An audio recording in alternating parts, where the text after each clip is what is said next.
저녁 식사들 맛있게 하셨나요? 이렇게 귀한 그 시간에 이렇게 많은 분들이 오셔서 제가 상당히 놀랬습니다. 사실 저는 오늘 이 내당교회를 오면서 여러 가지를 많이 충격을 많이 받았습니다. 제일 먼저 제가 충격을 받은 거는 제가 이제 고속철도를 타고 동대구역에서 내렸는데 우리 그 백안수 집사님께서 저를 이제 마중을 나와 주셨는데요. 제가 1년에 한 100여 군데 이 교회나 이 기독교 단체에 가서 이제 전국적으로 특강을 하는데요. 대개 이제 지방에는 제가 그 KTX 타거나 이렇게 오면 그 역에서 이제 만나잖아요. 근데 제가 오늘 처음으로 그 플랫폼까지 저를 마중 나오신 분은 오늘 처음 뵀습니다. 그래서 내가 이 교회가 이거 만만치 않은 교회구나 하는 느낌이 딱 들었습니다.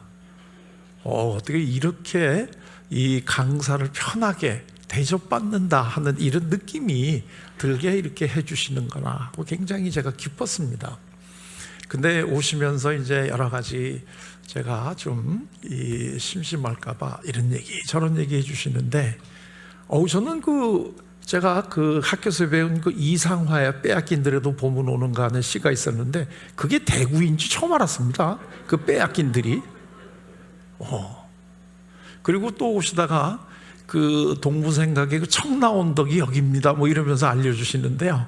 오늘 제가 지리 공부 다시 했습니다. 거기 뭐 박정희 대통령 결혼했다는 성당도 있고, 그래서 참 대단하시구나 이분이. 그리고 교회에 대해서도 상당히 많은 긍지를 가지시고 70년이 되셨는데 원로 목사님이 두 분이신 교회가 드뭅니다.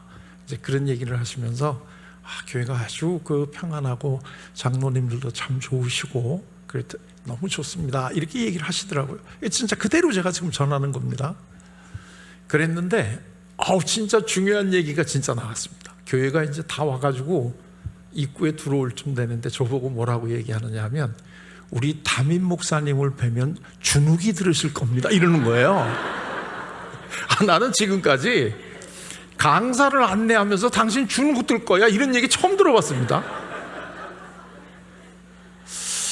그래서 내가 속으로 겉으로는 왜요? 내가 이렇게 여쭤봤어요. 그랬더니 우리 목사님은 키도 크시고 아주 잘생기셨다는 거예요. 그래서 내가 속으로 뭐 자랑할 게 없어가지고 키 크고 잘생겼다는 걸 자랑을 하나 이 교회는. 제가 이렇게 생각을 하고 세상에 내가 잘생긴 사람은 얼마나 많이 봤는데 이렇게 생각을 하고 들어왔다가 우리 목사님을 딱 뵈고 제가 진짜 주눅이 들었습니다. 진짜 아주 훤칠하시게 잘생기셨습니다. 여기는 그렇게 생각 안 하나 봐요. 조용해요. 우리 백 집사님은 그렇게 생각하시는 모양이구나. 근데 사실 제가 진짜 주눅이 드는 거는 우리 목사님 때문에 주눅 든 게 아닙니다. 우리 성가대 찬양도 이거 마스크 쓰고 이렇게 노래하기가 참 쉽지 않아요. 근데 참 성가대 찬양도 좋은데 정말 제가 주눅 드는 거는 화요일 날 저녁에 이렇게 많이 모이시나요? 저거 진짜 우리 이 성도님들 때문에 주눅 들었습니다. 제가 그래도 대한민국에서 말 좀 한대는 사람인데 오늘 제가 혹시나 이렇게 떠듬 그러면 여러분들한테 주눅 들어서 그렇다 이렇게 이해를 좀 해 주십시오. 참 고맙습니다. 정말 우리 신앙생활 한다는 게 지금이 제일 어려울 때고요. 더더군다나 이렇게 대구잖아요. 그런데 이렇게 많은 분들이 오셔서 이 은혜 세레나데를 빛내주시니까 너무나 고맙고 한편으로는 걱정도 많이 됩니다. 앞으로 계속 해야 되는데 이 첫째 날 제가 죽수면 그 다음에 오시는 강사분들한테 굉장히 제가 미안하니까 내일은 꼭 오늘보다 조금 더 많이 와주십시오. 그래야지 제가 다음에 오는 강사님들한테 제가 좀 면목이 쓰니까요. 제가 우리 목사님한테 부탁을 드렸습니다. 제가 신령하게 안 해도 되죠? 그랬더니 괜찮습니다. 그래서 앞으로 신령한 얘기는 우리 목사님한테 들으시고 저는 공부를 심리학을 하는 사람입니다. 그래서 그냥 우리 살아가는 이야기 그런 이야기들을 좀 나눠볼까 합니다. 저는 감리교 권사입니다. 감리교는요, 이 안수 집사를 남자를 권사라고 부릅니다. 이제 그 똑같이 집사, 권사, 장로 이제 이렇게 되는데, 저는 감리교의 권사이고요. 제 아내는 장로입니다. 네. 지금 이 웃음의 의미가 뭔가요? 제가 어디 가서 이런 얘기를 하면 꼭 이런 웃음이 나오는데, 이게 두 종류입니다. 하나는 저를 굉장히 불쌍하게 이렇게 보면서 야, 장로하고 사는 재미가 어떠냐 막 이렇게 좀 안타깝게 그런 표정을 짓는 분도 계시고, 또 한 분은 좀 한심하다는 표정을 지십니다. 어떻게 부인이 장로 될 때까지 너는 권사밖에 안 됐냐 이런 표정을 지으시는데, 제가 왜 그 권사밖에 못 됐는지 오늘 강의를 들으시면 충분히 이해가 되실 겁니다. 그러니까 너무나 그 장로님의 그 신령한 얘기가 나오는 게 아니니까 우리 그냥 좀 마음 좀 편히 쉬시면서 정말 세레나데를 부르는 마음으로 같이 한번 생각을 한번 나눠보는 시간을 가지도록 하십시다. 여러분들은요, 예수님이 어떤 분이라고 생각을 하시나요? 이게 사실 이 화요일날 저녁까지 오신 이렇게 신앙심이 깊으신 분들에게 예수님은 어떤 분이신가요? 이렇게 여쭤보는 게 좀 신뢰가 되기도 하고요. 또 한편으로는 좀 생뚱맞은 질문이기도 해요. 그러나 가끔가다 한 번씩은 예수님은 어떤 분이지? 하고 이렇게 한번 돌아보는 게 사실은 필요할 때가 있을 것 같아요. 제가 30년 동안 교수 생활을 하고 3년 반 전에 이제 정년 퇴임을 했습니다. 그러니까 이제 30년 동안 교수 생활을 하다 보게 되면 뭐 여러 가지 많은 일들을 겪지 않겠습니까? 근데 지금도 굉장히 뭐 기뻤던 일, 슬펐던 일, 그다음에 제가 실수해서 참 미안한 일, 이런 것들이 많이 생각이 나는데, 좀 황당했던 이런 이야기를 한번 나눠볼까 해요. 제가 87년서부터 이제 고대에서 교수 생활을 했는데, 저를 그 학부 때부터 가르쳐 주신 은사 교수님하고 어느 날은 식사를, 이제 점심을 같이 했는데요. 그분이 식사를 이렇게 맛있게 하시더니 그 은사분 중에 한 분이 저에게 무슨 질문을 느닷없이 하시느냐 하면, 한 선생, 그래서 제가 예 하고 대답을 했거든요. 그랬더니 한 선생은 노동조합에 대해서 어떻게 생각을 해? 갑자기 이런 질문을 하시는 거예요. 그때가 이제 88년입니다. 우리나라에 처음 이제 노조가 막 생기고 막 이제 이럴 때였어요. 그때 분위기가.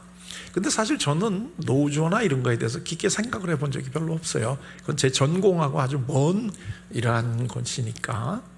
그래도 그냥 우리 은사 교수님이 여쭤보시니까 제가 그냥 별 깊은 생각은 안 하고, 노조가 있어야 되는 거 아닌가요? 노조가 있어야지 노동자들도 자기들의 정당한 대우를 받을 수 있지 않을까요? 제가 이렇게 그냥 얘기를 했어요. 그랬더니 그 교수님이 저를 이렇게 걱정스럽게 쳐다보시더니 뭐라고 얘기를 하시느냐면, 한 선생이 이제 보니까 빨갱이네? 딱 이러시는 거예요. 저는 그때까지 제가 빨갱이라는 걸 전혀 모르고 있었어요. 근데 이게 은사 교수님이 그렇게 얘기를 하시는데 거기서는 뭐라고 얘기할 수는 없고 그냥 가만히 있었어요. 근데 사실 그분이 저희 집안이 어떤 집안인가 하는 걸 알았다면 아마 그런 얘기를 하시기는 쉽지 않으셨을 거예요. 저희 아버님은 이 일제시대 때 일본 동경에 있는 상지대학이라고 하는 소피아 유니버시티에 유학을 가셨는데, 그 당시에 이 대학에 한국인이 3분이 공부를 하고 계셨대요.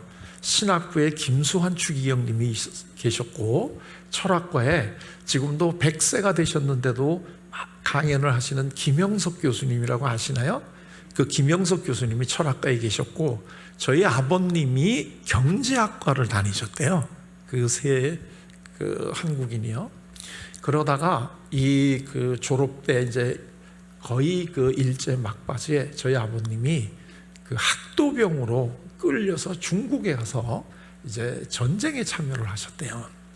그래가지고 전쟁터에서 막 죽이고 죽고 막 이런 그걸 보시고 저희 아버님이 사람의 삶이라는 게 경제 가지고 해결되는 게 아니구나 하는 걸 깨달으시고 다시 무사히 돌아오셔서 평양에서 신학을 다시 공부하셨어요. 그래서 저희 아버님이 감리교 목사가 되셨 분이죠. 그리고 저희 이 고모님이 한 분 계시는데 그 고모님은 이 평양에서 고등학교를 나오시고 이화여전 보육과에서 공부를 하시고, 그때는 여성들이 이화여전 보육과에서 공부를 했다면 최고의 공부를 한 겁니다. 그리고 다시 고향인 평양으로 오셔가지고 김일성 이 공산 정권이 수립되고 막 이럴 때 김일성의 공산주의 정권에 반대하는 운동을 하시다가 잡히셔서 옥사하신 분입니다, 저희 고모님이. 그리고 그런 상황에서 저희 아버님이 기독교를 믿으시고 신학대학을 다니시고 여동생은 옥사를 하고 이러니까 거기서 도저히 살 수가 없으셔서 피난을 나오신 분이 저희 가족입니다. 그러니까 저희는 이 공산주의하고는 좀 거리가 먼 집입니다. 근데 그분이 단순히 제가 그냥 노조가 필요한 거 아닌가요? 하고 이렇게 얘기를 하니까 갑자기 저한테 그렇게 얘기하시는 바람에 저도 놀랬습니다. 그러고 나서 이제 얼마 지났는데 이번엔 학생 대표가 오는 거예요. 학생 대표가 저한테 오더니 우리 교수님의 수업을 거부하겠습니다 이러는 거예요. 그래서 또 왜 내 수업을 거부하니? 그리고 제가 물어봤더니 이 친구가 뭐라고 얘기하느냐 하면 우리는 미제 앞잡이의 교육을 받을 수가 없습니다 이러는 거예요. 그래서 내가 미제 앞잡이냐? 그랬더니 선생님은 골수 미제 앞잡이입니다 이러는 거예요. 그래서 제가 또 미제 앞잡이라는 걸 그때 알았어요. 한 번도 난 그렇게 생각을 해본 적이 없는데. 그래서 이제 그래 네가 날 미제 앞잡이라니 내가 왜 미제 앞잡이인지 알고나 한번 대보자. 내가 왜 미제 앞잡이냐?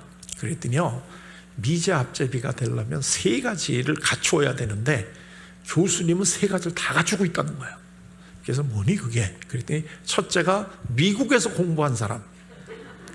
저는 미국의 시카고 대학에서 공부를 했어요.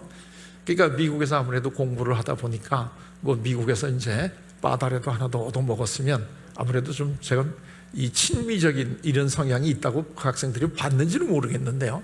그래, 그건 나 인정을 한다. 둘째는 뭐니? 둘째는요, 강의하면서 칠판에 영어 단어 많이 쓰는 사람. 그래, 그것도 내가 인정을 할게.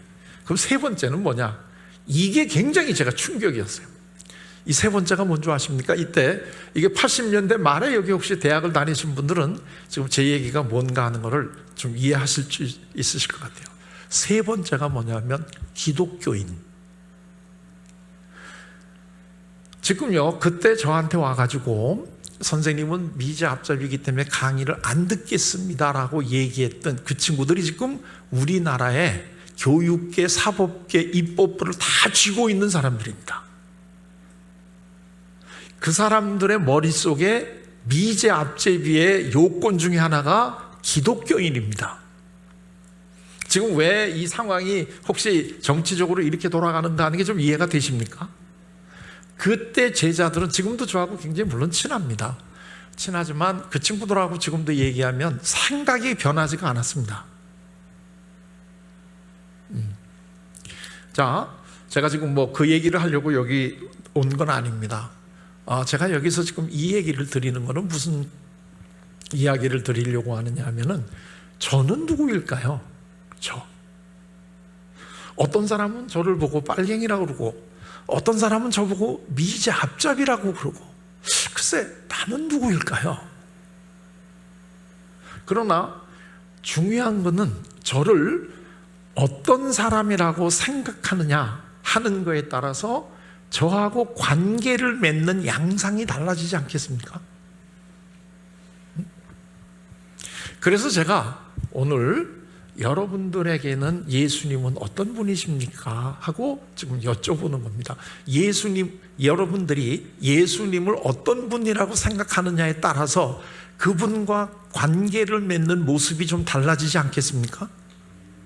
그런데 나랑 직접 만나서 같이 이야기를 나누었던 사람들도 어떤 분은 저를 빨갱이라고 그러고 어떤 사람들은 저를 미제 앞잡이라고 그러는데 예수님을 나는 한 번도 본 적이 없는 분인데 그분을 내가 뭐라고 생각하느냐 하는 것이 우리가 신앙생활을 하는 모습에 상당히 중요한 영향을 끼치지 않을까요?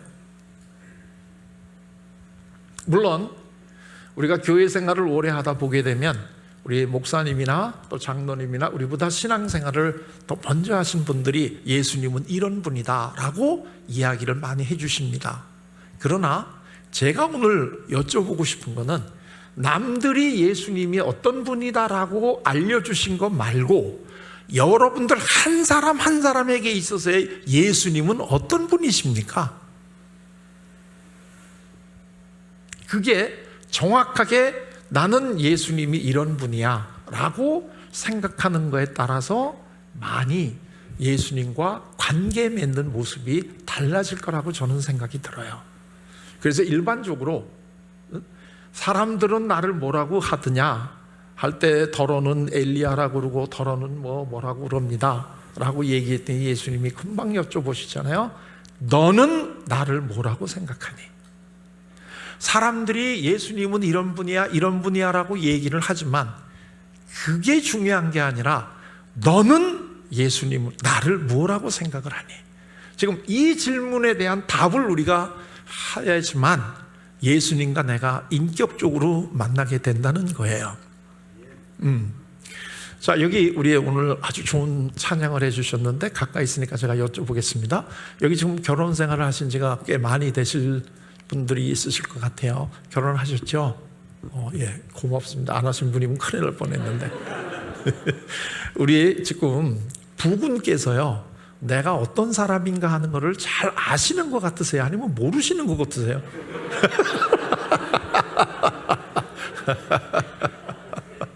어휴, 아주 굉장히 확신을 가지고 아니시라고 그러네. 많이 가끔가다 섭섭하시고 답답하시겠어요? 저 뒤에 있는 분한테 굉장히 한번 여쭤보도록 하겠습니다. 저기 우리 여기 안경 쓰신 우리 예. 결혼하셨죠?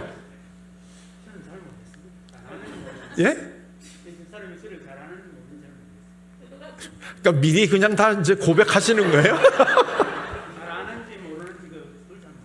아, 그 부인께서 우리 그 지금 자신을 잘 아는지 모르는지 모르시겠다고? 그건 진짜 답답하다.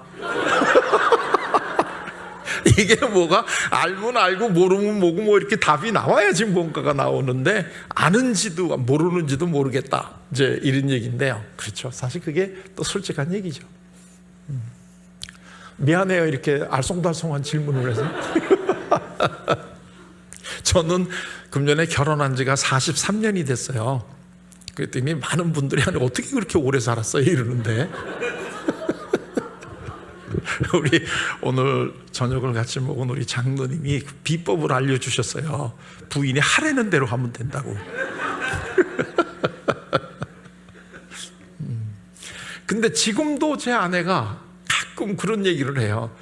당신은 40년을 넘게 살면서도 아직도 내가 어떤 사람인지 모르겠어? 이렇게. 야, 그거 진짜 어려운 거예요.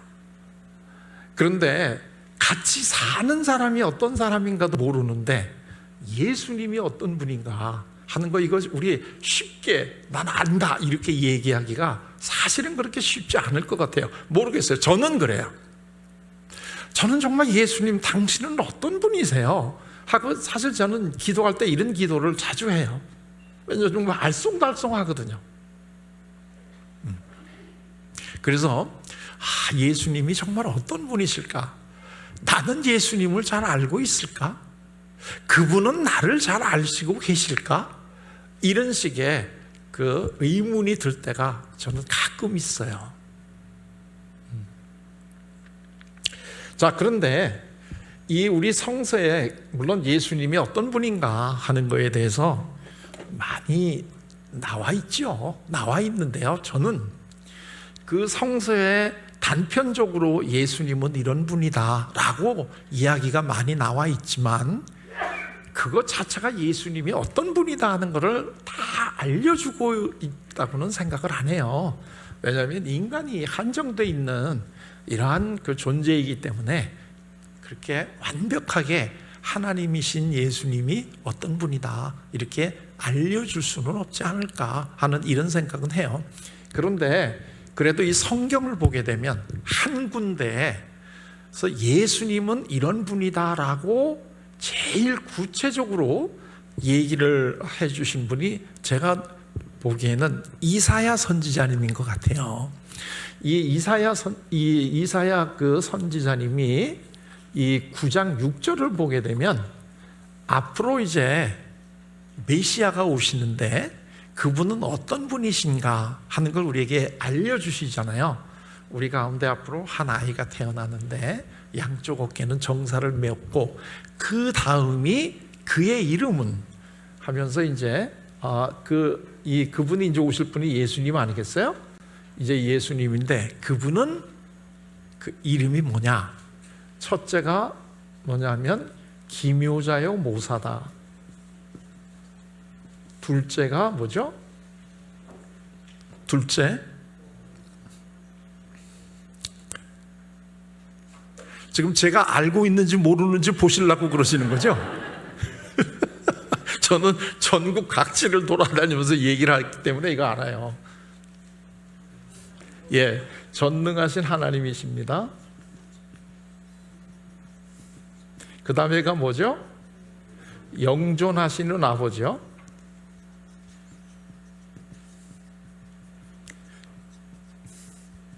이거 뒤에 안 보이셔도 걱정하실 거 없습니다. 이게 제가 교수 생활 30년 동안에 생긴 직업병이 뭐냐면 뒤에 칠판이 없으면 불안해집니다. 그래서 제가 이렇게 쓰는데요. 그리고 뭐 이렇게 좀 쓰고 나면 갈 때 강사료 받을 때 좀 덜 미안하게 돼요. 하나가 그 다음에 뭐죠? 평강의 왕이십니다. 자, 이게 이제 예수님이 앞으로 오실 분이 어떤 분이냐? 모사, 하나님, 아버지, 왕 이제 이렇게 되고요. 그 앞에 각각 이제 수식어가 붙습니다. 우리 성경에는 요 기묘자, 모사가 따로따로 이렇게 다른 걸로 되어 있는 듯한 느낌이 드는데 되게 일반적으로 이 성서를 보게 되면 이게 이제 이렇게 같이 이렇게 붙어 있는 이제 그런 거로 되게 나옵니다. 자, 그러면 이제 네 가지가 되는데요. 성경이 얼마나 참 좋으냐면 우리가 네 가지 중에 하나 뽑는 게 아주 익숙하잖아요. 사지선다. 자, 이 네 가지 중에요. 본인한테 제일 마음에 드는 예수님 하나를 고르라고 하면 누구를 고르시겠어요? 뭐 다 좋다 이렇게 얘기하시지 마시고 하나를 딱 나한테 고르라고 한다면 어느 예수님을 고르시겠어요? 네? 평강의 왕. 예. 또 전능하신 하나님. 또 그 다음에 남은 게 이제 뭐 영존하시는 아버지 이렇게 되고 기묘자 모사는 거의 안 나옵니다. 대개 경우에 전능하신 하나님을 좋아하시는 분은 지금 요새 하시는 일이 잘 안 되시는 분이에요. 대개 평강의 왕이신 분은 마음속으로 갈등이 많으신 분이야. 대개 영존하시는 아버지는 뭔가 지금 불안하신 분이야. 근데 이 기묘자요 모사는 거의 안 나와요. 그거 왜 그런지 모르겠어요. 제가 전국을 돌아다니면서 이걸 다 해보는데도 거의 다 똑같아요. 그런데 오늘 제가 좋아하는 예수님, 제가 요새 굉장히 좋아하는 예수님은 기묘자 모사로서의 예수님이에요. 그래서 저는 오늘 기묘자 모사로서의 예수님은 어떤 분이신가 하는 것을 같이 한번 잠깐 나눠보고 싶어요. 근데 그러고 놓고 보면 이 주일학교 다닐 때로부터 시작을 해가지고 왜 기묘자 모사로서의 예수님을 우리 한국교회 성도님들은 그렇게 가깝게 느끼시질 않으시는가 하는 것을 이렇게 보면 저도 이 모태신앙으로 태어나면서부터 이 교회를 태어나면서부터가 아니라 10달 전에부터 교회를 다녔는데 한 번도 기묘자 모사로서의 예수님에 대한 소개를 그렇게 잘 받아본 적이 별로 없는 것 같아요. 그 이유는 제가 잘 모르겠어요. 아마도 이 모사, 기묘자, 이게 번역이 이게 별로 이렇게 썩 마음에 드는 이런 번역이 혹시 아니어서 그럴까 하는 이런 느낌은 들어요. 모사 이렇게 얘기하면, 모사라는 게 어떠세요? 모사하면 무슨 생각이 들어요? 모사꾼. 근데 이 꾼자 들어가는 거 치고 별로 좋은 거 없지 않아요? 꾼자 들어가는 거 생각나는 게 뭐가 있으세요? 뭐 사기꾼, 노름꾼, 뭐 주정꾼, 뭐 옛날에는 난봉꾼도 있었어요. 하여튼 이 꾼자 들어가는 거 치고 별로 좋지가 않은데, 모사도 모사꾼, 거기다가 기묘자니까 기기묘묘하게 모사 부린다? 뭐 이게 영 안 좋아서 그런가? 하는 이런 느낌은 들어요. 그런데요, 이게 요즘에 그 세계에서 제일 많이 읽히는 영어 성경이 NIV라는 영어 성경이잖아요. 이 NIV라는 영어 성경을 보시게 되면 요 기묘자요 모사라는 요게 뭐라고 번역이 되어 있느냐 하면 원더풀 카운슬러 이렇게 번역이 되어 있습니다. 원더풀 카운슬러. 원더풀 다 아시죠? 원더풀 넣고 뭐 하나 문장을 만들어 보면 어떤 게 제일 머리에 떠오르세요? 내당 교회는 원더풀 처치야. 이거 딱 들어가 맞지 않아요? 근데 거기에 가로 저으시는 분은 뭐예요 지금? 이분들 좋으신 분인 것 같아 갑자기. 자, 원더풀은 훌륭한, 뛰어난, 탁월한 뭐 되게 이런 뜻이잖아요. 카운슬러는 뭐예요? 카운슬러. 예, 상담자. 상담자를 카운슬러라고 부르잖아요. 그러니까 이 기묘자요 모사라라고 번역된 이 단어가 요즘에 세계에서 제일 많이 읽히는 영어 성경으로는 원더풀 카운슬러, 훌륭한 탁월한 상담자라고 이제 번역이 된다는 거예요.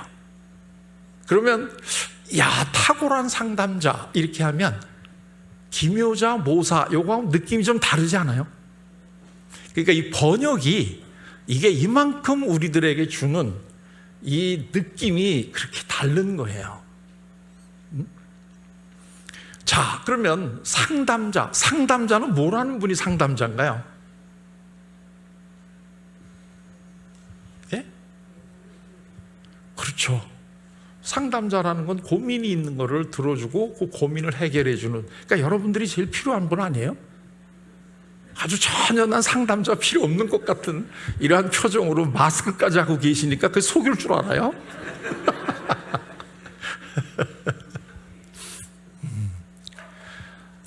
상담자는 간단하게 얘기하면 마음속에 괴로움이 있는 사람들을 만나는, 그래서 그 괴로움을 풀어주는 이런 게 상담자예요. 저도 오늘 여기 오기 전에 오전에 줌으로 광주에 있는 내담자랑 2시간 상담을 해줬어요. 자, 이런 게 이제 상담자인데요. 사실 이 예수님이 나는 상담자다라고 본인이 직접 얘기하신 적이 있어요. 신약 성서에. 그게 어디서 나오느냐 하면은 우리 그 읽는 성경에 보혜사라고 나오는 단어가 있잖아요. 보혜사. 그 보혜사라는 단어가 나올 때를 다시 NIV를 찾아보시게 되면 카운슬러 이렇게 번역이 되어 있습니다. 오늘 댁에 가셔가지고 자녀분들 그 NIV 영어 성경 좀 달라 그래가지고 확인을 해보십시오. 그때 예수님이 언제 이 얘기를 하셨나요? 이제 승천하시기 얼마 전에 내가 이제 하늘나라를 가는데 내가 가면 또 다른 보혜사를, 그러니까 내가 보혜사인데 또 다른 보혜사를 보내주겠다. 근데 그 보혜사는 영원히 우리들하고 함께 계실 분이다. 이렇게 얘기를 하시면서 안심을 시켜주시잖아요. 그때 이제 그 보혜사는 물론 성령님이시죠. 그런데 나를 대신할 다른 보혜사를 이제 보내주시겠다. 이렇게 얘기를 하신단 말이에요. 본인이 보혜사인데, 자, 그럴 때 이게 상담자라고 NIV 영어 성경에는 번역이 되어 있다는 거예요. 그런데 그러면 예수님이 해주시는 상담이 뭘까? 그게 오늘 우리가 읽은 성경 말씀이라고 저는 봐요. 그게 뭐냐 하면 수고하고 무거운 짐진 자들아 내게로 오라. 내가 너희를 쉬게 하리라. 저는 이게 예수님이 상담자로서 하시는 사역, 이 뭔가 하는 것을 아주 분명하게 저희들에게 알려주시는 구절이라고 생각을 해요. 수고하고 무거운 짐진 자들아 내게로 오라. 내가 너희를 쉬게 하리라. 우리 성경에 보게 되면 이 예수님을 만나니까 기쁘다 이런 게 있죠. 우리 오늘 시작하기 전에 아주 복음성가를 정말 은혜스럽게 불러주셨어요. 거기도 보게 되면 너 슬프다고 걱정하지 말아라. 예수님을 만나면 그게 해결이 된다. 지금 이런 얘기죠. 또는 우리가 부르는 찬송가 중에 사철의 봄바람 불어있고 하는 찬송이 있습니다. 이 사철의 봄바람 불어있고라는 찬송은 한국 분이 작사 작곡을 한 찬송가가 지금 불리우는 이런 노래인데요. 이게 늘봄 전영택 목사님이 가사를 쓰셨고 숙명여대 작곡과에 계시던 구두회 교수님이 작년에 소천하셨습니다. 구두회 교수님이 곡을 붙인 게 사철의 봄바람 불어있고라는 이 찬송인데요. 그 찬송의 후렴부의 마지막 보게 되면 예수님을 모시고 사는 우리 집은 항상 기쁘고 복되도다 이렇게 되어 있습니다. 자, 이 우리가 또 많이 부르는 찬송가 중에 이 내용원이 은총리포 중한제쯤 벗고 보니 그런 찬송이 있잖아요. 그 마지막에 후렴부에 뭐죠? 주 예수와 동행하니 그 어디나 하늘나라. 주 예수와 동행하니 그 어디나 하늘나라. 자, 주 예수와 동행을 하면 왜 그 어디나가 하늘나라일까요?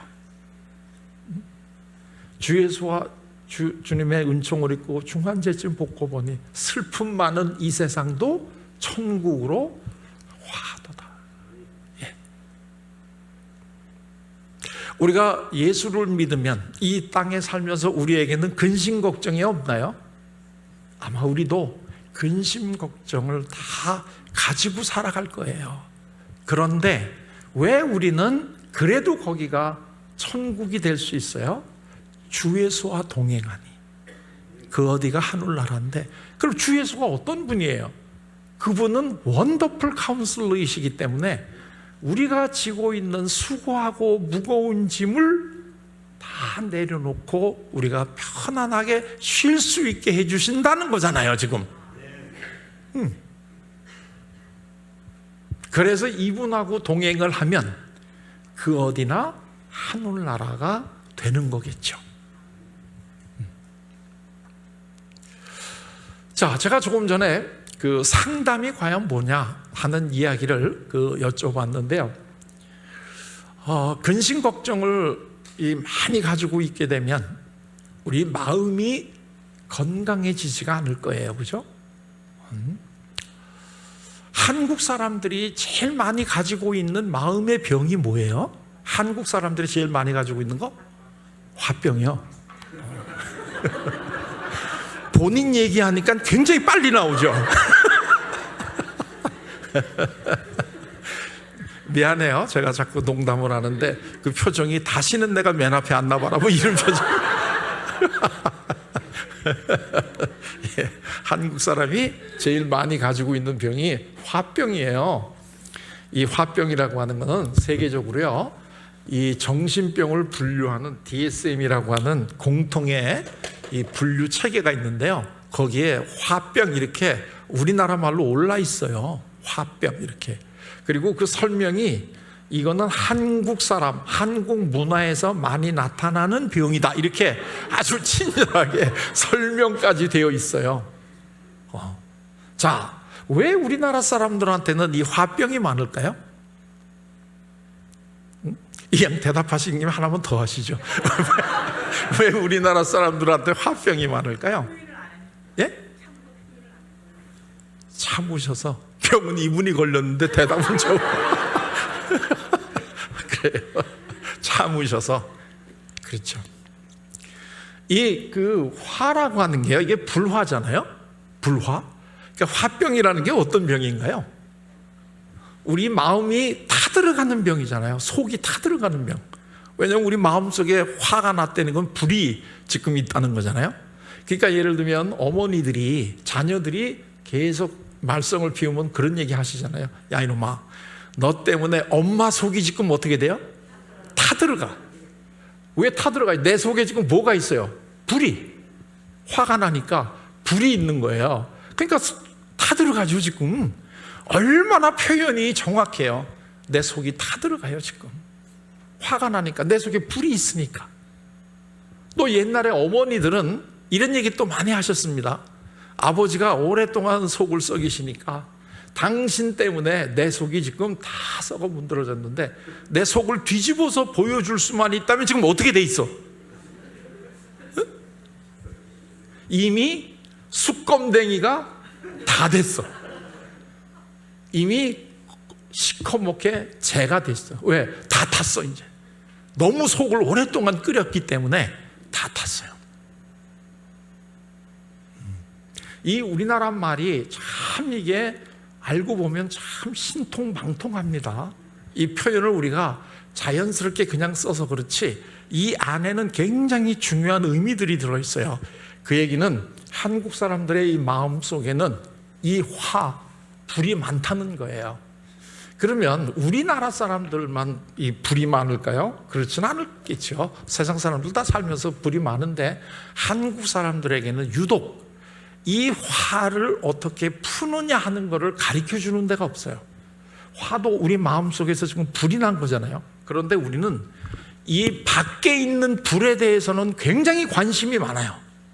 그래가지고 이 건물에 소화기는 어디가 있고 소화전은 어디가 있고 불이 나면 어떻게 꺼야 되고 그 다음에 불나서 정 못 끄겠으면 대피를 해야 되는데 엘리베이터는 타지 말고 계단으로 내려가야 되고 이런 걸 아주 잘 알려줘요. 아주 중요해요.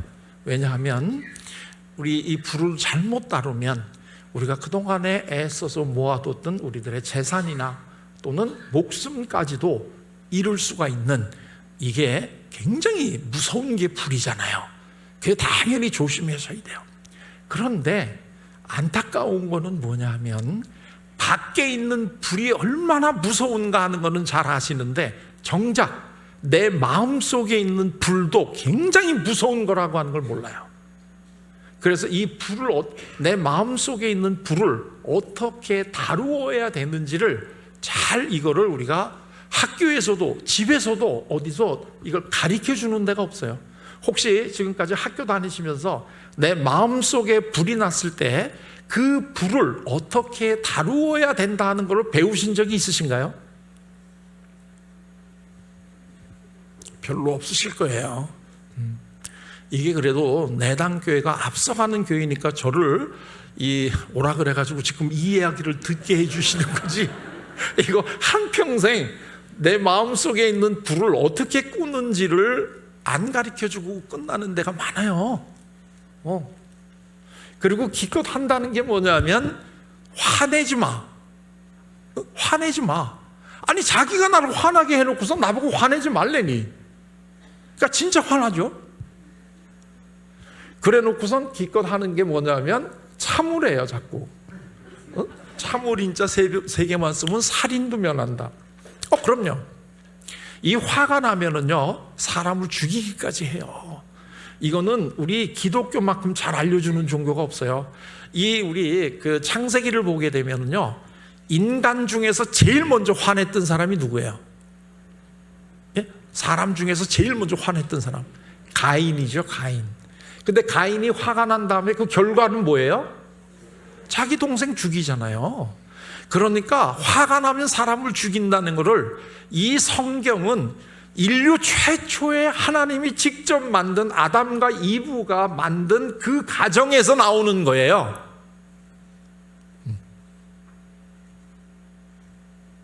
그런데도 화를 내지 말아라, 참아라. 그런데 이 참을 인자를 한번 보시면 마음 심자잖아요. 이게 뭐죠? 이거 칼이라는 자예요. 칼. 그러니까 화가 날 때마다 마음에 칼을 한 번씩 콕콕 찔러라는 거예요. 그래가지고 마음이 화가 나가지고 풍선처럼 부풀어 올랐을 때 그냥 놔두면 화가 폭발하니까 칼로 푹 찔러가지고 바람 빼라는 거예요. 야, 이거 얼마나, 이거 지금 너무나 원초적인 방법이에요. 그래서요, 화병이 걸린 사람들의 마음을 이렇게 열어보게 되면은요, 무수한 칼자국이 나 있어요. 아문 것도 있지만 지금 계속 피가 철철철철 흐르고 있는 이 칼자국이 아직도 선명하게 있는 사람들이 많아요. 왜? 이걸 자꾸 참으라고 그랬기 때문에. 참는 게 능사가 아니에요. 화를 잘 푸셔야지. 그래야지 우리가 화병이 안 걸린다고요. 화를 자꾸 참으라고 그러니까 이거 쌓이니까 이게 화병에 걸리거든요. 화병에 걸린다는 것은 불화자가 하나가 더 있다는 뜻이에요. 이게 무슨 자인가요, 이거? 이게 무슨 자죠? 이게 염자예요, 염자. 폭염이 내려 쬐는다는 염자. 아까 우리 백 집사님 말씀을 조금 더 해보면, 원래가 대구가 뜨거운 데잖아요. 그래가지고 여기가 대프리카라며? 근데 말라있던 냇가에다 물을 끌어와가지고 이제 물이 흐르게 되니까 이 온도가 좀 내려갔다며. 사실이에요? 저는 물어보지도 않았는데 본인이 먼저 얘기하면 찔리는 게 있나 봐. 어쨌든 우리가 어렸을 때는 여름에 얼마나 더우냐 할 때 항상 기록을 세우는 도시가 대구야. 근데 그때 폭염이 내려쬐다 할 때 그 염자가 요게 두 개가 있는 자예요. 이게 한자는요, 똑같은 거를 더 쓰면 양이 많아진다는 뜻이에요. 이게 제일 쉬운 자 중에 이런 게 있어요. 이게 나무 목자, 숲을 님자, 이게 삼자죠. 그래서 나무가 있다, 많다, 아주 많다 이런 뜻이거든요. 이게 원급, 비교급, 최상급 이렇게 됐는데, 요게 두 개가 있는 자는 이게 무슨 자냐 하면, 마음에 화가 났는데 이 화를 그때 풀지 못하고 쌓아두었기 때문에 이제는 화병에 걸렸다, 그런 뜻이에요. 이제는 화병에 걸렸다는 것은 평소에도 화가 나 있다는 뜻이에요. 평소에도 화가 나 있다는 뜻이에요. 자, 예를 들게 되면 어디 여행을 가거나 이럴 때 같은 일을 똑같이 당했는데 다른 분들은 뭐 별로 대단치 않게 생각하고 넘어가는데 유독 그 화를 내는 분 있죠. 이분은 왜 그래요 지금? 응? 이분은 마음이 나쁜 분이 아니에요. 평소에 화가 나 있는 분이지. 그렇기 때문에 조금만 탁 건드리면 확 올라온단 말이죠. 마음속에 지금 화가 나 있으니까. 우리 이제 부부간에 이제 다투는데 별 얘기를 안 했는데 부인이나 남편이 화를 확 낸단 말이에요. 그럼 우리가 그러죠. 아니, 그게 뭐가 그렇게 화낼 일이야? 이렇게 얘기를 하는데 왜 화가 났을까요? 이미 내 마음속에 화가 나 있어. 그건 본인들이 잘 알 거야, 그걸. 그런데 말 안 하고 지금 참고 있는데 한 번 더 콱 찔러대니까 꽉 올라와가지고 화를 내는 거다는 거예요. 그러니까 화가 난 사람은 마음이 나쁜 사람이 아니고 평소에도 화를 잘 풀지 못해서 화가 지금 나 있고 속이 타들어가고 있는 분이다 라고 생각을 하셔야 된다는 거예요. 그래서 화내지 마 이렇게 얘기하시는 게 아니라 그분의 마음속에 있는 화를 풀어주셔야 돼. 그러면 본인이 화를 내라 그래도 안 내. 왜? 화내는 것도 그거 쉬운 거 아니에요. 이거 어려운 거 하는 거예요 지금. 왜? 살자고. 내 속이 지금 너무나 타들어가기 때문에 속이 상해서 속이 아파. 그래서 나도 살고 싶으니까 화를 버럭 내는 것이지 이분들이 마음이 나빠서 화를 내는 게 아닌 거예요. 자, 그러면 화가 나시면 화를 어떻게 푸시나요? 대개 여기 계신 분들 화가 나면 화를 어떻게 푸세요? 제가 또 자꾸 이쪽을 가서 물어보고 싶은데 이분들 진짜 화날 것 같아. 그래서 내가 더 이상 물어볼 수는 없고 여기는 좀 멀어서 그냥 제가 대답을 할게요. 뭐 어떤 분은 뭐 화난 사람들이 대개 하는 증상이 뭐냐면 화를 밖으로 표현하게 되면 일단 폭력적이 돼요. 싸움을 많이 하죠. 때리고 부시고 이런 거고, 그 다음에 뭘 또 해요? 욕. 그래서 이제 화가 겉으로 나온 사람은 폭력적이고 싸움을 잘하는데 욕을 하면서 싸움을 하겠죠. 싸울 때 하는 욕이 대개 무슨 욕이에요? 옛날에 예수 믿기 전에 싸움 좀 했을 때 그때를 한번 돌아가 보시게 되면 싸울 때 욕을 무슨 욕을 했어요 주로? 내가 차마 우리 장로님한테는 못 여쭙겠는데 혹시 옛날에 싸움 좀 해보신 분들 있으세요? 그때 무슨 욕을 주로 했어요?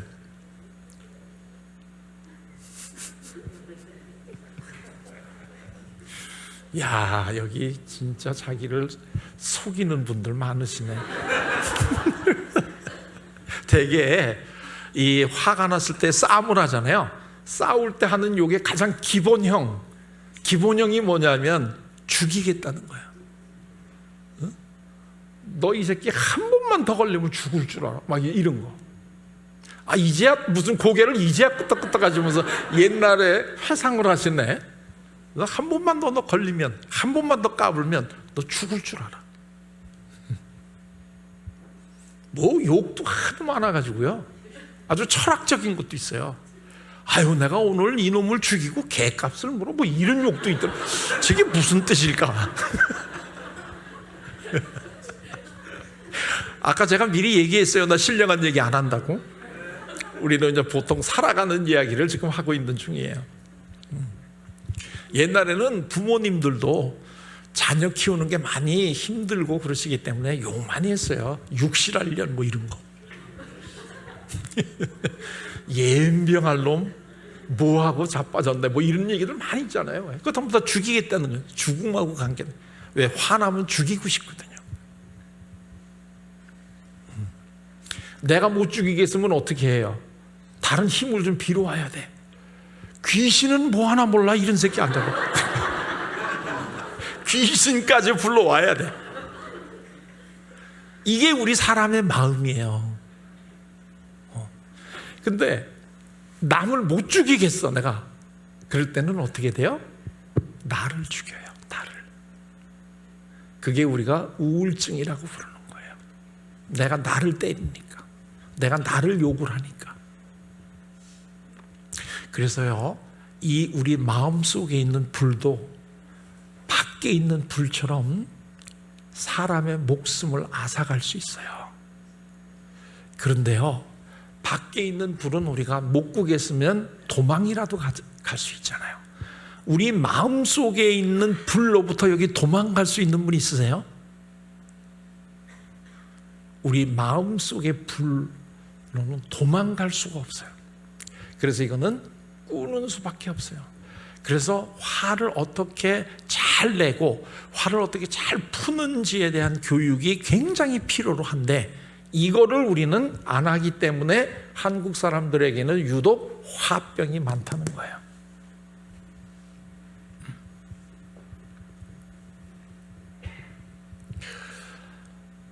자, 그러면 어떻게 방법으로 이거를 풀어야 되는가? 그 이제 여러 가지 방법이 있겠죠. 다들 화가 났을 때 어떻게 푸는지 본인이 독학하신 방법들이 있지 않겠어요?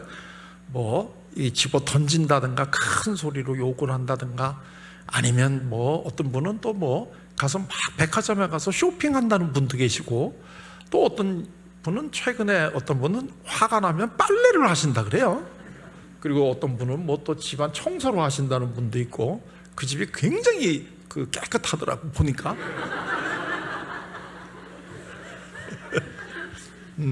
자, 그런데 이게 여러 가지 방법이 있는데 그 중에서 우리 한자 문화권의 조상들이 제일 바람직하다고 찾은 게 뭐냐면 이렇게 풀으라는 거예요. 이렇게.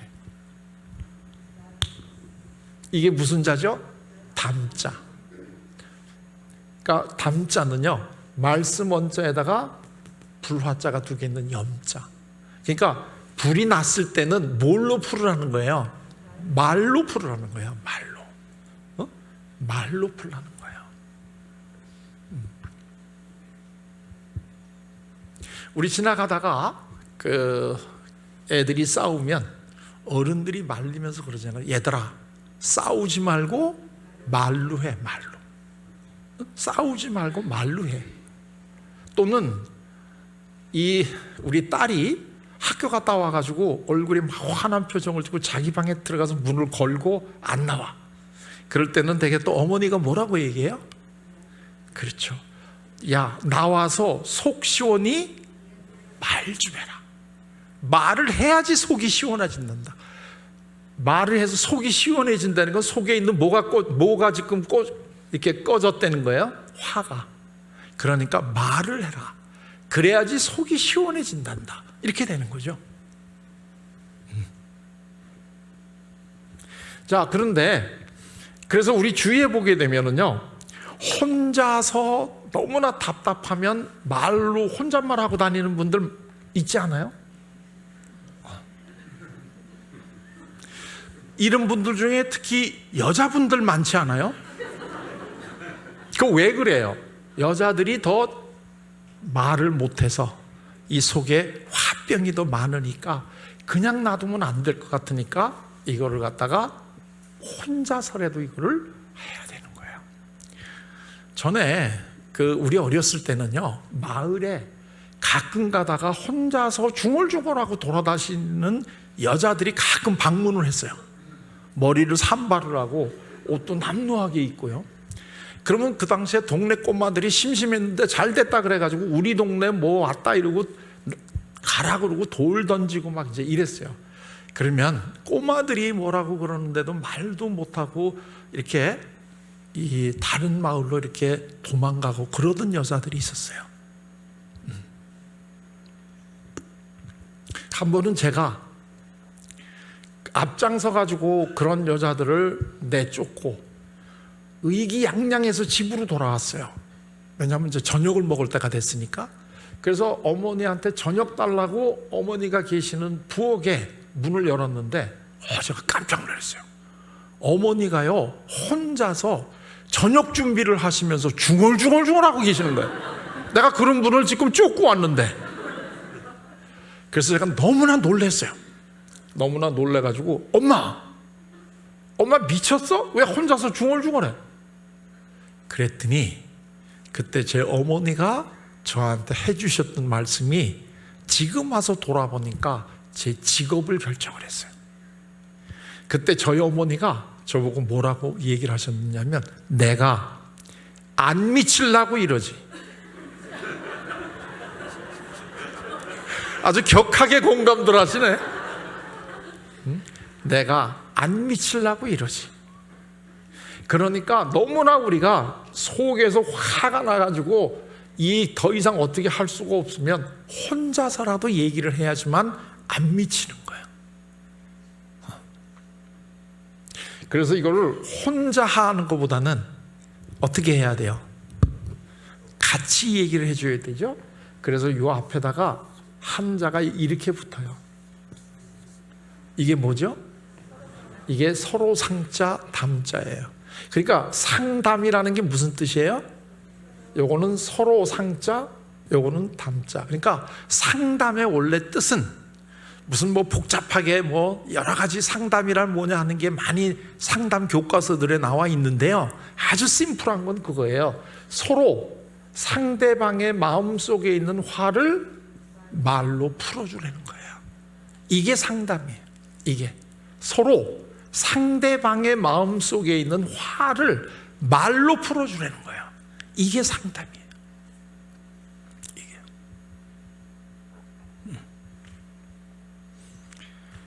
자, 그러면 사실 지금까지 상담을 해오셨나요? 아니면 안 해오셨나요? 상담을 해오셨나요? 안 해오셨나요? 해오셨죠. 우리 가족들, 우리 자녀들 화가 났다고 씩씩거리고 들어오게 되면 말로 그거 풀어주려고 안 하셨어요? 지금까지? 하셨죠. 앞으로도 하셔야 되나요? 안 하셔야 되나요? 하셔야 되죠. 그거요, 본인이 알아서 해주시지, 이거 이 상담자한테 보내면 돈 들어요. 지금 여기 이렇게 제 이야기를 들으시는 거는 돈 안 냈잖아요. 저를 나중에 따로 저를 만나시려면 그때부터는 돈 내야 돼요. 아주 비싸요.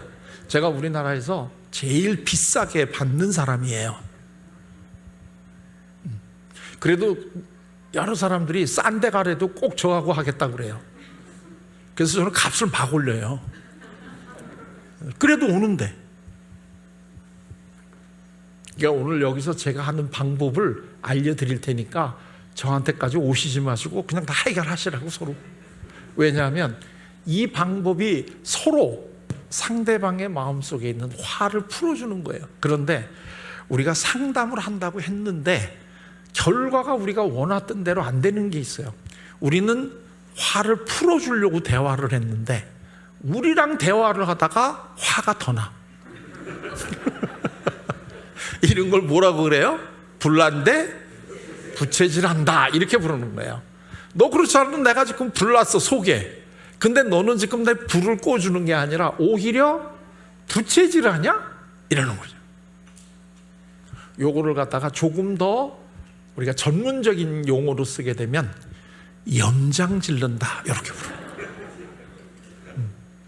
그러면 뭐라고 얘기를 해요? 결국은 내가 다시는 당신하고 이야기 하나 봐라. 왜? 염장 지르니까. 차라리 어떻게 돼요? 벽 보고 얘기하는 게 나아. 벽은 저게 대답을 안 해서 답답해요. 그래도 벽이 좋은 건 뭐예요? 그렇지, 염장은 안 질러. 그래서 차라리 벽 보고 얘기하는 게 나아. 야, 참 우리 조상들이 얼마나 쓰라린 경험을 많이 해서 그걸 알아냈겠어요. 응?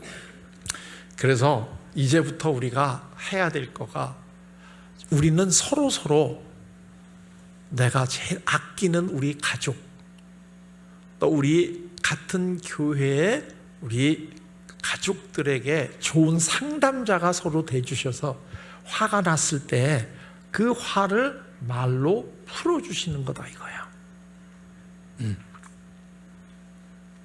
그거 내가 그 전문가가 아닌데 그 전문적으로 배워야 되는 거 아닌가요? 물론 전문적으로 배우면 잘할 수 있어요. 그러나 전문적으로 배우지 않아도 괜찮아요. 이래저래 우리 안 배우고 하는 건 많아요. 자, 예를 들게 되면 어느 날 우리 자녀가 갑자기 중요한 걸 깨달은 듯이 들어와가지고 엄마한테, 엄마 조리사 자격증 있어요? 나 없는데. 그럼 내가 지금까지 무자격자가 해주는 음식 먹고 살았다는 거야? 나 엄마가 조리사 자격증 따기 전까지는 이제 엄마가 해주는 밥 안 먹어. 자, 그럼 우리가 어떻게 해야 돼요? 이 귀한 자식한테 밥은 먹여야 되니까 빨리 조리사 학원으로 등록을 해야 돼요? 이거 어떻게 하면 돼요? 이게 뭐 고민할 건 뭐 있어? 이런 새끼는 굶기면 되지. 이래저래 우리는 조리사 자격증 없어도 우리 가족들한테 그렇게 맛있는 음식을 하루에 3번씩 쭉 해주면서 우리 가족들의 건강을 다 지켜오셨어요. 무료로. 우리 자녀들이 밖에 나가서 놀다가 엄마 나 지금 좀 아파, 그럼 일로 와봐. 그리고 이렇게 머리를 이렇게 만지고 너 열나네. 의대 나오셨어요? 그리고 한술 더 떠가지고 서랍에서 약을 꺼내가지고 너 이 약 먹고 입을 뒤집어 쓰고 2시간 푹 땀을 흘리면 너 다 난다. 약대 나오셨어요? 그리고 애가 저녁 때 좀 낫다 그러면 일로 와, 엄마랑 같이 공부하자. 교대 나왔어요?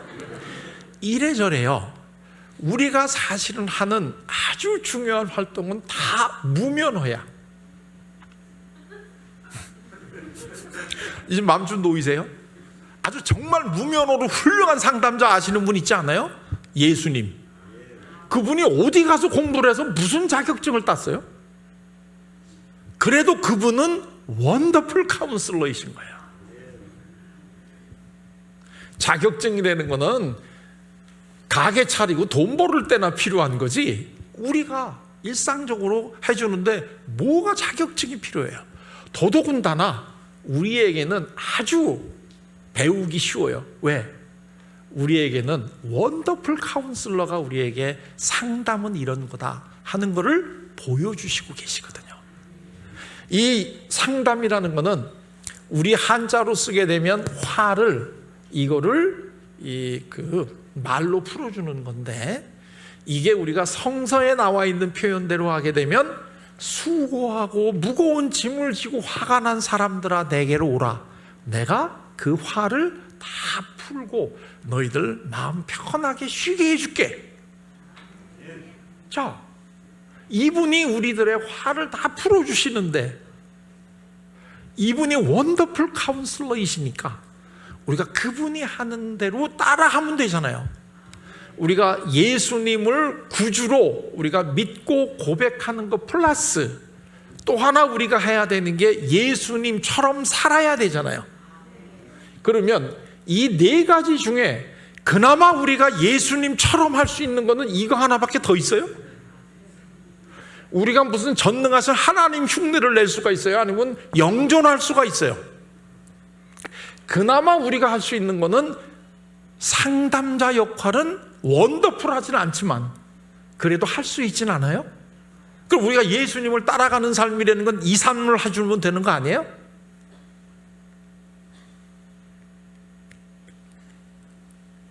과연 예수님이 정말로 상담을 해주시나요? 예수님한테 상담 받아보셨나요? 예수님한테 아직까지도 상담을 받아보지 못하셨다면 정말로 예수님을 믿는 재미를 아직 잘 못 느끼신 분이야. 왜냐하면 예수님을 정말 만난 분들은 그 결과가 뭐예요? 행복해져요. 제가 여기 들어와가지고 아주 그래도 마음이 놓인 게 뭐냐면 행복한 교회, 만남이 있는 교회예요. 제가 마음이 굉장히 놓였어요. 왜냐하면 신령한 교회 이렇게 됐으면 제가 굉장히 주눅 들었을 텐데, 그래도 제가 행복한 교회, 만남이 있는 교회, 이거는 정말 아주 저한테는 아주 좋은 표예요. 왜? 우리 교회를 많이 다니셨다는 분들이 예수님이 어떤 분인가 하는 것을 머리로 지식으로 알고 계시는 분은 참 많은데 예수님을 정말로 만난 분은 드물어요. 예수님이 어떤 분인가 하는 것을 지식으로 알고 있는 분들은 많은데 예수님을 정말 만난 분들은 드물어요.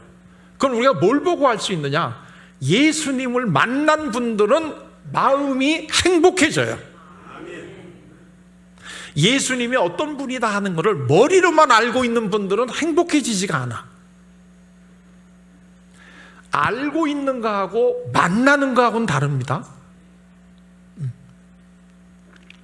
성경에 보게 되면 예수님을 만난 사람들의 공통점은 다 행복해지고 즐거워져요. 왜? 예수님께서 수고하고 무거운 짐을 다 내려놔 주시기 때문에. 과연 그러나 안 그러냐 하는 것을 예수님이 해주신 상담 중에 하나를 예를 들어서 제가 설명을 해드리고, 그리고 이제 이 시간을 마치도록 할게요. 예수님한테 상담을 받고 마음이 아주 편해졌던 사람이 성경에는 많아요. 그 중에 제가 오늘 소개해드리고 싶은 사람은 누구냐면 삭개오라고 하는 사람이에요. 삭개오는 우리 다 알죠. 이 삭개오라고 하는 어떤 사람이, 이 사람은 세리장이라고 하는 사람인데요. 세리장이라는 게 무슨 뜻이에요? 그렇죠. 세리장이라는 거는 성서에 보게 되면 남자 중에 나쁜 사람을 얘기할 때 세리, 여자 중에 나쁜 사람을 얘기할 때 뭐 창기, 뭐 되게 이렇게 우리가 일반적으로 부르잖아요. 그러니까 세리가 나쁜 사람의 대명사고 미워하는 사람의 대명사인데 그 중에 장이야. 이건 무슨 뜻이에요? 나쁜 새끼 중에 나쁜 새끼라는 뜻이죠. 자, 이런 사람인데 이 사람이 당연히 마음이 불편하겠죠. 자기가 하는 짓을 지가 아니까. 그런데 이 사람이 어쨌든 간에 이 사회적인 지위가 있어요. 세리장이라는 지위가 있고, 그 다음에 이 사람이 부자야. 그런데 이 사람이 지금 행복할까요? 왜 행복하지 않나요? 왜?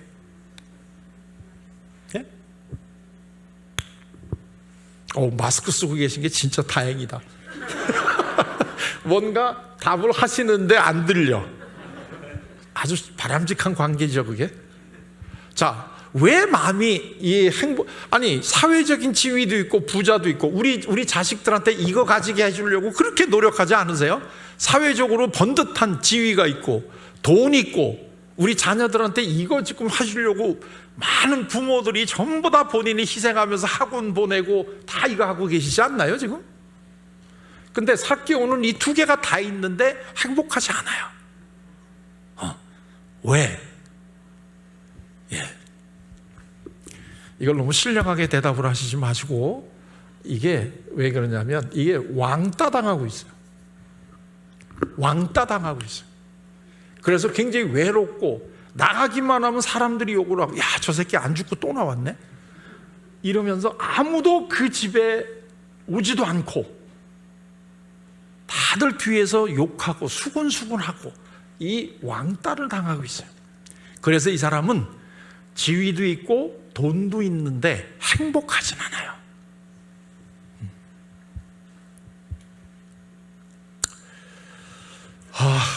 며칠 전에 우리나라에서 돈이 제일 많다는 분이 돌아가셨어요. 그런데 이분이 정말 슬픈 일이 있었어요. 한 10여 년 전에. 그게 뭐냐면 이분의 제일 사랑하는 막내딸이 미국에서 스스로 목숨을 끊었어요. 그건 아시죠? 그때 그 딸의 나이가 27인가 그래요. 그러니까 정말 꽃다운 이 젊음, 그리고 세계적으로도 유명한 큰 재벌의 막내딸, 돈도 있어요. 그 당시에 이 딸이 죽을 당시에 가지고 있었던 주식가가 그 당시로 1,800억. 뭐 별로 그렇게 관계 없는 돈이니까 이렇게 생각하지 마세요. 괜히 마음의 건강만 나빠지지.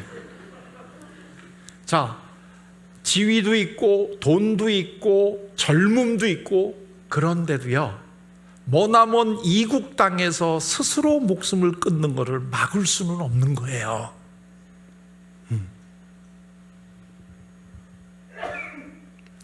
자, 그런데 이 삭개오가 소문을 들었잖아요. 무슨 소문을 들었느냐 하면 예수님이라고 하는 분이 계시는데 우리가 진정으로 행복하려면 이 예수님을 만나야 된다. 왜냐하면 그분은 사람의 몸을 가지고 계시지만 사실은 하나님이시다. 그래서 그분을 만나야지만 우리가 행복해진다 하는 이런 소문을 들었어요. 그랬는데 그분이 삭개오가 살고 있는 그 마을을 지나가신다는 거예요.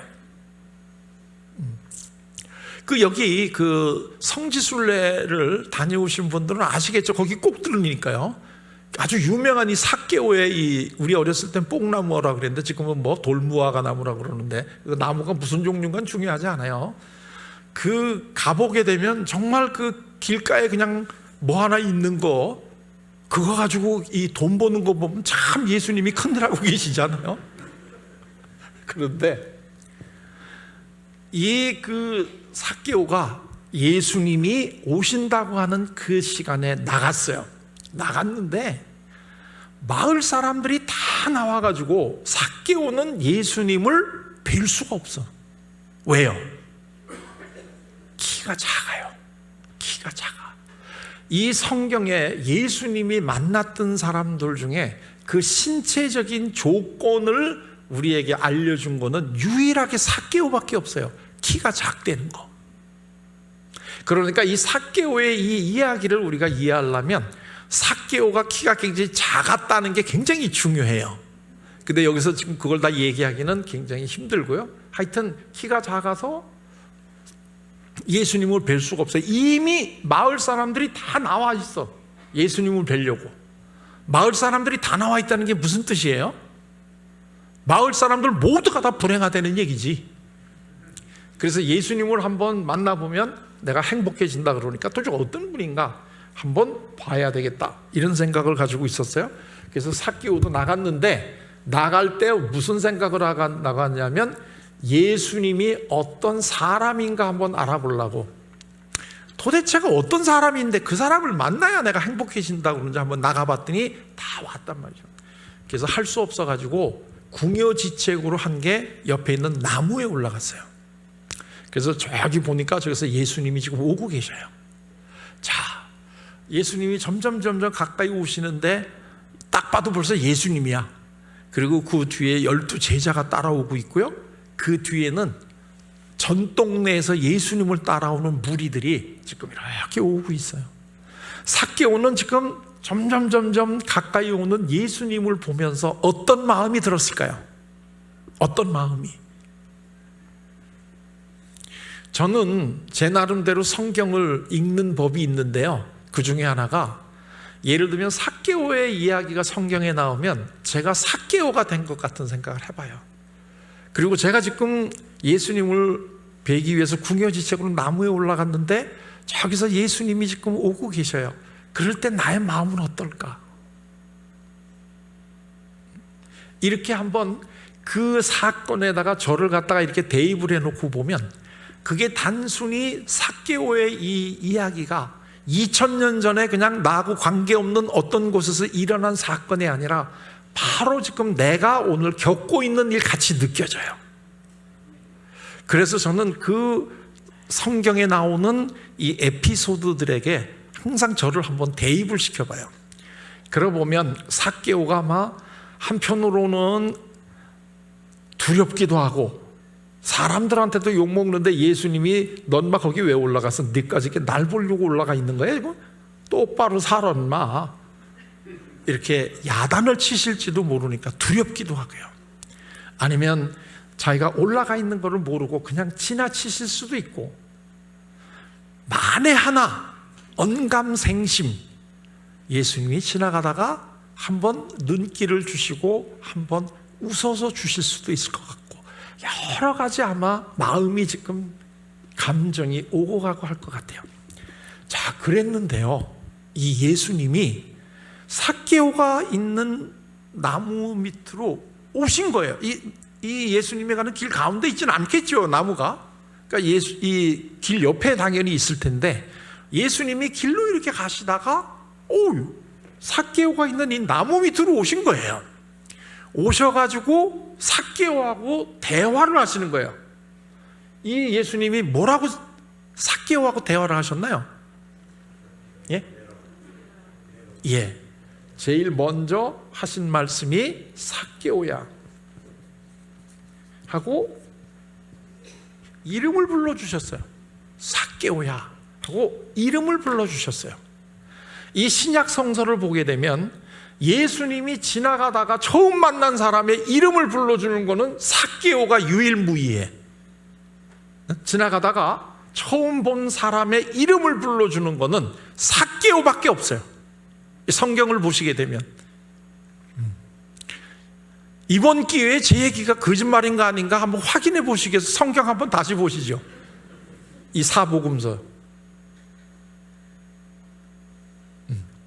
왜 예수님이 다른 사람을 만나셨을 때는 이름을 안 불러주셨는데 삭개오에게만은 삭개오야하고 이름을 불러주셨을까요?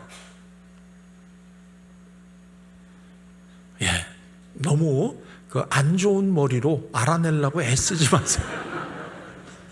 이거 몰라 우리. 엿장수가 1분에 가위질 몇 번 해요?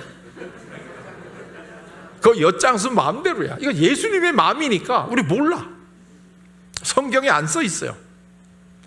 그런데 예수님을 우리가 원더풀 카운슬러라고 하는 입장에서 한번 이해를 해본다면 그 이유가 우리가 알 수 있어요. 지금 이 삭개오의 마음의 괴로움, 무거운 짐이 뭐냐 하면 왕따 당하고 있는 거예요. 왕따. 그런데 이 왕따 당해서 외롭고 무시당하고 이 절망에 빠져 있는 사람에게 나는 너의 친구야, 나는 너를 그렇게 무시하지 않아 하는 거를 제일 효과적으로 알려줄 수 있는 방법 딱 한 가지, 한마디를 한다면 뭘까요? 그게 뭘까요?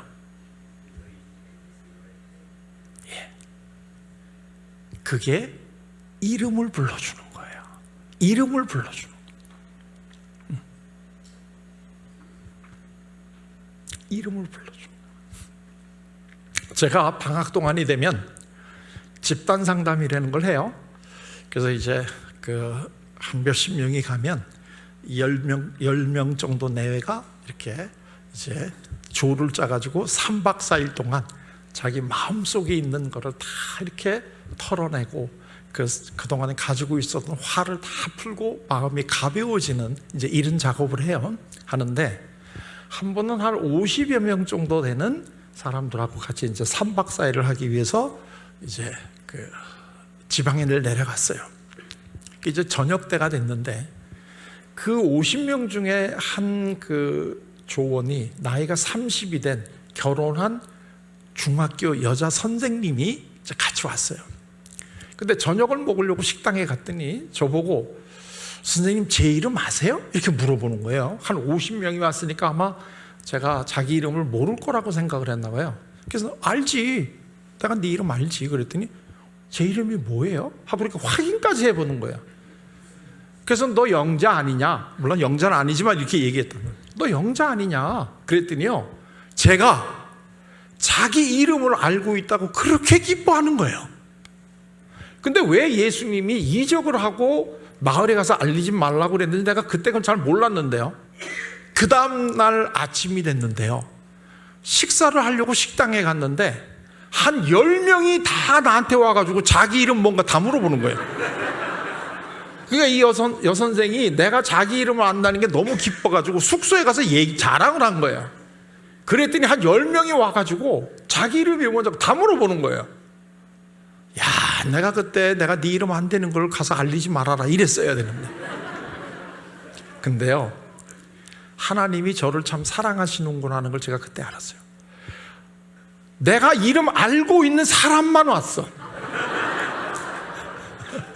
그래가지고 너는 이름이 누구고 너는 누구고 다 얘기를 했더니요, 너무나 기뻐하면서 내가 자기들 이름을 안다고. 그래가지고 3박 4일 동안 보통 때보다 훨씬 더 효과가 좋게 우리가 만남을 가지고 왔어요. 자, 저 따위가 자기 이름을 안다고 그렇게 기뻐하는데 예수님이 내 이름을 아셔. 예수님이 내 이름을 아시고 삭개오야 하고 이름을 불러주시는 거예요. 이거 나 혼자 감동되나?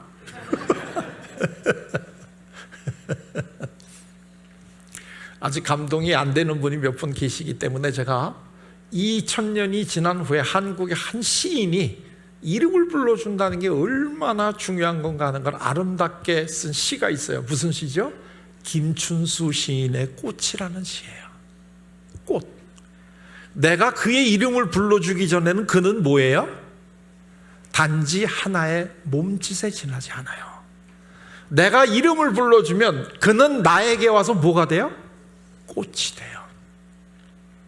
하나의 몸짓과 꽃이 다른 존재가 아니라 이름을 불러주면 하나의 몸짓이 꽃이 되는 거예요. 혹시라도 부부 간에 혹은 부모 자녀 간에 마음이 상해서 가깝지 않은 분들은 내가 내 남편, 내가 내 아내의 이름을 불러본 적이 얼마나 되는지를 한번 돌아보세요. 내가 내 남편, 내 아내의 이름을 부르는 적이 벌써 몇 년이나 됐나? 이름을 불러준다는 것은요, 하찮은 존재를 꽃으로 만들어주는 이런 기적이 일어나는 게 이름을 불러주는 거예요. 예수님이 원더풀 카운슬러이신 것은 예수님은 케이스 바이 케이스로 항상 그 사람에게 그때 제일 필요한 방법으로 그 사람의 마음속에 있는 무거운 짐을 내려놓아 주시고 행복하게 만들어 주시는 분이라는 거예요. 예수님이 자기 딸이 아파서 예수님의 옷깃만 만지도 날 거라고 생각해서 살짝 예수님의 옷을 만졌던 그 어머니를 보고는 여자여 이렇게 불렀어요. 수가성에서 만난 사마리아 여인한테는 여자고 뭐고 없어요. 그냥 얘기를 해요. 왜? 그 사람이 지금 가지고 있는 마음의 짐은 다른 문제니까. 이게 예수님이 원더풀 카운슬러이신 이유예요. 자, 그리고 나서 그냥 가신 게 아니라 속히 내려와. 왜?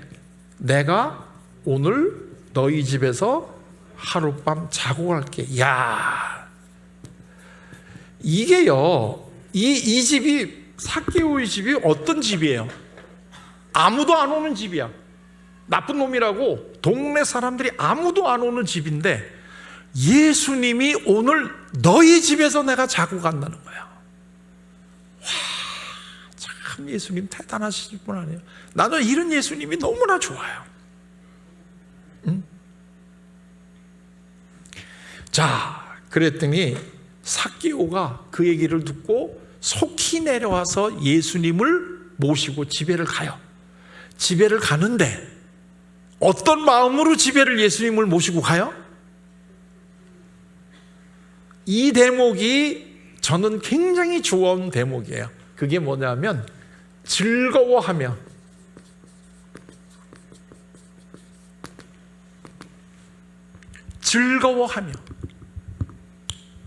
삭개오가 예수님을 즐거워하며 모시고 가요. 제가 저기 행복한 이 교회 제가 참 마음에 든다 그랬잖아요. 예수님을 만나면 즐거워지고 행복해진다는 거 아셨어요 지금? 이게 그냥 우리 성경에는 즐거워하며 이렇게 돼 있는데요, 이게 독일어 성경을 보게 되면 이때 삭개오의 마음이 더 잘 드러나 있어요. 이게 독일어 성경을 보게 되면 그로서 프로이데 이렇게 돼 있어요. 프로이드라는 거는, 프로이데라는 건 기쁨이라는 얘기고요, 그로서라는 거는 그레이트가 뭐죠? 엄청나게 큰 거야. 그러니까 이 예수님이 오늘 내려와 내가 너희 집에 가서 하루 잘게 하는 이야기를 듣고 삭개오의 마음이 그로서 프로이데 엄청나게 기뻐진 거예요. 그리고 예수님을 집에 모시고 와서 예수님을 뭐라고 부르느냐 하면은 주님 하고 호칭이 달라져요. 나갈 때는 사람인가 하고 갔다가 예수님을 만나고 즐거워지고 난 다음에는 주님 하고 호칭이 달라져요.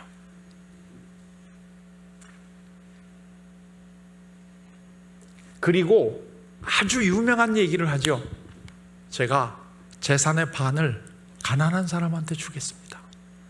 그리고 제가 부정한 방법으로 뺏어온 게 있다면 4배로 다 갚아주겠습니다. 자, 그 얘기를 했더니 예수님이 뭐라고 그러셔요? 오늘 이 집에 구원이 이루었다. 오늘 이 집에 구원이 이루었다. 삭개오는 그날 구원을 받았어요. 삭개오 혼자 구원받은 게 아니야. 이 집이, 가족이. 우리가 예수님을 만나서 그로서 프로이데를 느끼면 우리 집이 구원을 같이 받아요. 자, 그러면 이제 한 가지만 이걸 우리가, 왜 예수님, 여기요 지금 등장하는 인물이 예수님이 나오고 그 다음에 이웃들이 나오는데, 왜 이웃은 삭개오를 변화시키지 못했는데 예수님은 왜 삭개오를 변화시켰을까요? 그게 제일 중요한 얘기예요. 그게 왜 이웃들은 왜 삭개오를 변화시키지 못했는데 예수님은 삭개오를 변화시켰을까? 왜 나는 지금까지 내 남편을 변화시키지 못했는데 예수님은 변화시킬 수 있을까? 이게 지금 이제 여기서 키예요. 자, 이웃은 지금 삭개오가 잘 살기를 원해요? 아니면 삭개오가 못 살기를 원해요? 이웃들이 잘 살기를 원하는 건 마찬가지예요. 이웃도 지금은 삭개오를 미워하지만 전에는 삭개오가 세리를 그만두고 잘 살았으면 하고 굉장히 바랬을 거예요. 자, 그런데 이웃은 왜 삭개오를 못 변화시켰냐면 삭개오를 바라볼 때 이웃들은 삭개오가 세리장이라는 걸 보고 있어요. 이웃은 삭개오를 바라볼 때 세리장이라는 걸 보고 있기 때문에 저걸 고만두게 만들어야 돼. 저걸 계속하면 저놈은 나쁜 놈이야. 이렇게 되는 거예요. 그런데 예수님은 삭개오를 바라보면서 뭘 보고 계셔요, 지금? 예수님은 삭개오를 바라보면서 삭개오가 세리장인 걸 보는 게 아니라 삭개오의 마음속에 있는 수고하고 무거운 짐을 보신 거예요. 이게 이웃과 예수님이 다른 거예요. 일반 사람들하고 상담자가 다른 거는 바로 그 점이에요. 일반 사람들은 삭개오를 바라볼 때 너는 세리장이잖아. 너 그러니까 세리 관둬야 돼. 그건 나쁜 거야. 이거를 바라보는데 상담자는 그 마음속에 있는 그 화가 뭔지, 그 마음속에 있는 수고하고 무거운 짐이 뭔가를 보는 게 상담자예요. 이 차이를 이해가 하셨어요? 그러니까 우리 가족들, 내 남편, 내 아내 또는 내 자녀들을 변화시키고 싶으시게 되면 내 남편이 월급이 작은 거, 회사 다니다가 실직한 거, 이런 거를 보시는 게 아니라 그 마음속에 있는 아픔이 뭘까 하는 거를 먼저 보셔야 되는 거예요. 내 자녀들을 변화시키고 싶으시게 되면 너는 왜 공부 안 하고 게임만 하냐? 너 이 성적 가지고 네가 어느 대학을 가겠니? 이거를 보시는 게 아니라 너 마음속에 어떤 아픔이 있니? 이거를 먼저 봐주시는 게 상담자가 되주시는 길이에요. 상담은 많이 배워서 하는 게 아니에요. 우리가 우리 이웃을 바라볼 때 어디를 보느냐, 이게 일반 사람과 상담자가 갈라지는 거지, 그 사람이 얼마나 상담을 잘하는 기술과 이론을 많이 알고 있느냐가 중요한 게 아니에요. 지금까지 우리는 내 가족을 볼 때 어디를 먼저 보셨나요? 세리장이라는 걸 보셨나요? 아니면 그 마음속에 있는 수고하고 무거운 짐을 먼저 보셨나요?